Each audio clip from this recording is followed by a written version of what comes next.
Am I the asshole for yelling at my pregnant sister-in-law and telling my husband to choose me or her?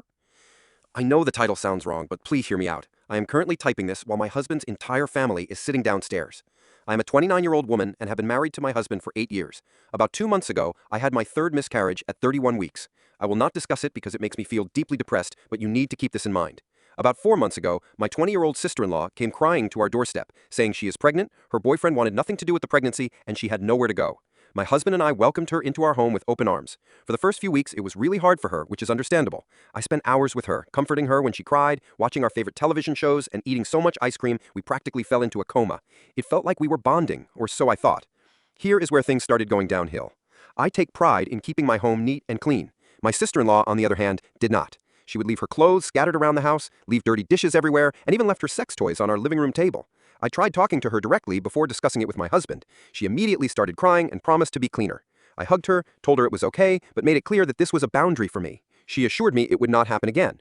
However, it only got worse. She told me I was expected to do her laundry, dishes, and clean her room daily because she is pregnant. While I understand how challenging pregnancy can be, I could not tolerate feeling like a maid in my own home, which I bought, not my husband. This was especially difficult given my recent loss.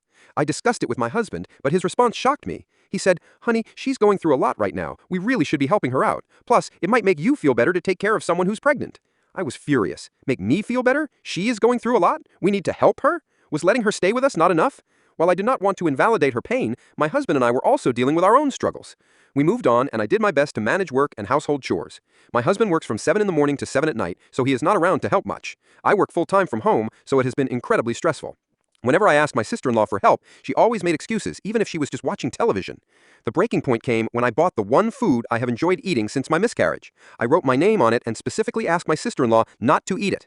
When I went to the fridge to get it, she had eaten it. You might think it's just food. I buy all the groceries and pay most of the bills. I do not mind sharing food, but the one thing I asked to be left alone was taken. I told my husband, and he said I needed to be less selfish because she's pregnant and life is about sacrifices. I was furious. I was so upset that I told him I felt like he and his sister were the horrible roommates people talk about on Reddit. He did not take that well.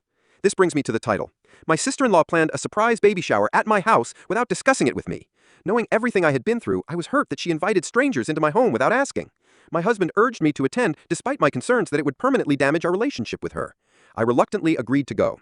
Halfway through the party, my husband and sister-in-law announced they wanted to show everyone the nursery.